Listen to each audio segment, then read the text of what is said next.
खबर इंद्री से, जहां पूर्व राज्य मंत्री एवं भाजपा ओबीसी मोर्चा के प्रदेश अध्यक्ष कर्णदेव काम्बोज ने आज इंद्री हलके के दर्जनों बाढ़ग्रस्त गांवों का दौरा कर लोगों को आ रही समस्या की ली जानकारी। बाढ़ प्रभावित इलाकों का सर्वे कराकर शीघ्र ही मुआवजा राशि की घोषणा की जाएगी। मुख्यमंत्री सभी हालातों पर नजर बनाए हुए हैं। अभी 200 करोड़ की आपदा राशि घोषित की गई है। पूर्व राज्य मंत्री एवं भाजपा ओबीसी मोर्चा के प्रदेश अध्यक्ष कर्णदेव काम्बोज ने आज इंद्री हलके के दर्जनों बाढ़ पीड़ित गांव का दौरा कर लोगों को आ रही समस्याओं की जानकारी ली।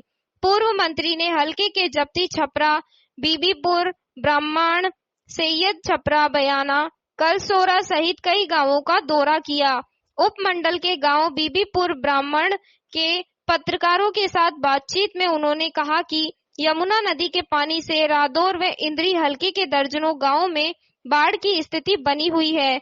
इस पानी से फसलों का नुकसान तो हुआ ही है, वहीं आने वाली फसलों को भी नुकसान होगा, क्योंकि खेतों में बारिश के पानी के साथ आई मिट्टी की वजह से खेत ऊंचे नीचे हो गए हैं। उन्होंने कहा कि कई इलाकों में भूमि कटाव भी हो रहा है, जिससे किसानों के खेत के पानी भर गया है। किसानों को बहुत नुकसान हुआ है। उन्होंने कहा कि 1978 के बाद इतना पानी पहली बार आया है। इस बार 4 लाख क्यूसिक पानी आया है। खबर इंद्री से, जहां इंद्री हलके के गांव सैयद छपरा में देर रात को आवारा कुत्तों का कहर देखने को मिला है, जहां पर एक बड़ों के बाड़े में आवारा कुत्तों ने हमला बोलकर 14 भेड़ों को नोच खाया। यह घटना देर रात की बताई जा रही है। भेड़ बकरियों का पालक अपने घर पर सोया हुआ था। उसी समय कुत्तों ने उसके भेड़ बकरियों के भाड़े पर हमला बोलकर 14 भेड़ों को मार गिराया। शोर सुनकर जैसे ही वह अपने भाड़े की तरफ भागा तो देखा कि कुत्तों ने आतंक मचाया हुआ था। उन्होंने शोर मचाया, काफी लोग इकट्ठे हो गए तो तब जाकर के कुत्तों को वहां से भगा पाया। उन्होंने बताया कि भाड़े में जाकर देखा तो 14 भेड़ मर चुकी थी। इस बारे में जानकारी देते हुए सुखदेव ने बताया कि वह अपने घर पर सोया हुआ था, तभी देर रात को आवारा कुत्तों ने उनकी भेड़ों पर हमला कर दिया, जिससे उसकी 14 भेड़ मर गई है। मौके पर पशु चिकित्सक पहुंचे हैं, जहां पर उन्होंने बताया कि आवारा कुत्तों के हमले से सुखदेव की 14 भेड़ मर गई हैं, बाकी भेड़ बच गई है। इस पर उन्होंने कहा कि पोस्टमार्टम किया जा रहा है। खबर राजस्थान से, जहां भाजपा नेता देवेंद्र दत्ता ने कई दर्जन गांवों का किया तूफानी दौरा। भारतीय जनता पार्टी के टिकट की ठोकी दावेदारी। केंद्र सरकार की आमजन लाभकारी योजनाओं से कराया आमजन को अवगत। रामगढ़ अलवर भाजपा के वरिष्ठ नेता एडवोकेट पूर्व सरपंच देवेंद्र दत्ता ने शनिवार को रामगढ़ विधानसभा क्षेत्र के करीब 1 दर्जन गांवों का तूफानी दौरा कर केंद्र सरकार की लाभकारी योजनाओं से आमजन को अवगत कराते हुए पत्रकारों से वार्तालाप करते हुए रामगढ़ विधानसभा सीट से भाजपा के टिकट पर अपनी दावेदारी की ताल ठोकते नजर आए। भाजपा के वरिष्ठ नेता एडवोकेट देवेंद्र दत्ता ने रामगढ़ क्षेत्र के गांव आशा की, सेमली, दिलावर, गंदी का खेड़ा, महमूद, बडवरा, गोविंदगढ़ आदि ग्रामों का तूफानी दौरा कर आम लोगों के बीच केंद्र सरकार की लाभकारी योजनाओं के बारे में लोगों को दी जानकारी। प्रधानमंत्री नरेंद्र मोदी ने 9 वर्ष पूर्ण होने के बारे में कराया अवगत।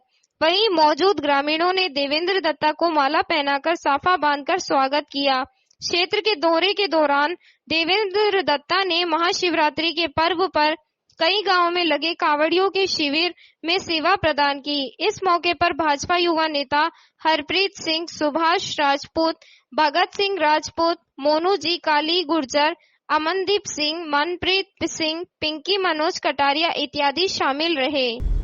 जय श्री राम दोस्तों, आज कावड़ियों द्वारा गंगा मैया को लाकर शिव भगवान पर जल अर्पित किया गया। इसको लेकर आज हम नौगावा बॉर्डर से ही कावड़ियों के साथ रहे, उनकी सेवा की, जल की व्यवस्था की और उसके बाद आशा की, गंदी का, गोविंदगढ़, बड़बरा, फारी, खेड़ा, महमूद सभी गांवों का दौरा किया। केंद्र सरकार द्वारा आदरणीय नरेंद्र मोदी द्वारा जो योजनाएं चलाई जा रही हैं, लोगों को उन योजनाओं से अवगत कराया और आगामी राम राज्य की स्थापना के लिए 2024 में लोगों ने शपथ ली कि 2024 में नरेंद्र मोदी के नेतृत्व में उन्हें इस देश का नेतृत्व मिलेगा और देश विकास की ओर विश्व स्तर पर आगे बढ़ेगा। खबर मध्य प्रदेश से, जहां पावर फाइनेंस कारपोरेशन लिमिटेड के द्वारा निशुल्क दिव्यांग जन सहायता उपकरण वितरण समारोह का आयोजन किया गया।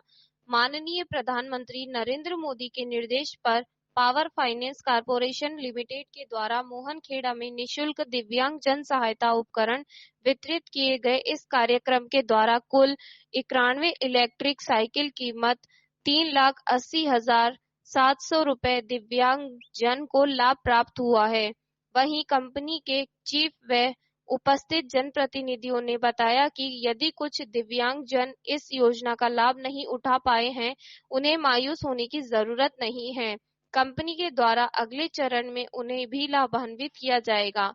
इस कार्यक्रम के दौरान एसडीएम सहित आला अधिकारी व मुख्य अतिथि कैबिनेट मंत्री राजा राजवर्धन सिंह दत्तीगांव क्षेत्र के सांसद छतर सिंह दरबार, विधायक सरदारपुर प्रताप ग्रेवाल, जिला पंचायत अध्यक्ष प्रतिनिधि देवा सिंगार, पप्पू गामड़, सांसद प्रतिनिधि बल बहादुर सिंह, सांसद प्रतिनिधि रज्जू दा गर्ग, जिला उपाध्याय नवीन बनिया, पूर्व विधायक वेल सिंह भूरिया, मोहनखेड़ा ट्रस्ट के अध्यक्ष व अन्य जनप्रतिनिधि मौजूद थे। मोहनखेड़ा में हम लोगों ने पावर फाइनेंस कॉरपोरेशन के माध्यम से एलएम को जो राशि दी गई उससे करीब 91 हितग्राहियों को इलेक्ट्रॉनिक ट्राइसाइकिल्स दी हैं, इसकी लागत करीब 38 लाख है। समाज कल्याण मंत्रालय भारत सरकार इसमें निरंतर कार्य कर रहा है। राज्य सरकार भी प्रयास कर रही है कि दिव्यांग मुख्यधारा से जुड़ें और राष्ट्र निर्माण में अपना योगदान दें। विशेष आभार मैं सांसद जी का भी मानना चाहूँगा, क्योंकि सांसद जी लोकसभा की उस कमेटी में हैं जो कमेटी देश भर में भ्रमण करके इस बात का अध्ययन करती है कि कैसे और बेहतर काम दिव्यांगजनों के लिए किया जाए। कुछ समय पहले भी धार में भी हमने एक ऐसा कार्यक्रम किया, सरदारपुर में भी कैंप रखे। समय समय पे हम लोग प्रयास कर रहे हैं कि अधिक से अधिक लाभ आगे पहुँचे और ये लोग अपने आप में स्वावलंबी और आत्मनिर्भर बने। साइकिल मिली है, कैसा लग रहा है? अच्छा लगा। इसका उपयोग कहाँ करेंगे? आपको कहाँ परेशानी आ रही थी पहले साइकिल के पहले? अच्छा, अब नहीं आएगी है ना? क्या नाम है आपका? कहाँ से?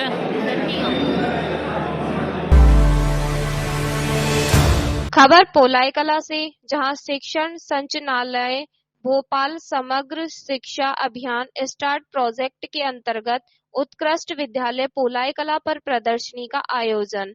विश्व युवा कौशल दिवस के अवसर पर आज लोक शिक्षण संचालनालय भोपाल समग्र शिक्षा अभियान स्टार्ट प्रोजेक्ट के अंतर्गत शासकीय उत्कृष्ट उच्चतर माध्यमिक विद्यालय पोलाई कला पर प्रदर्शनी का आयोजन किया गया, जिसमें छात्र छात्राओं के द्वारा बनाए गए प्रोजेक्ट के बारे में जानकारी दी गई।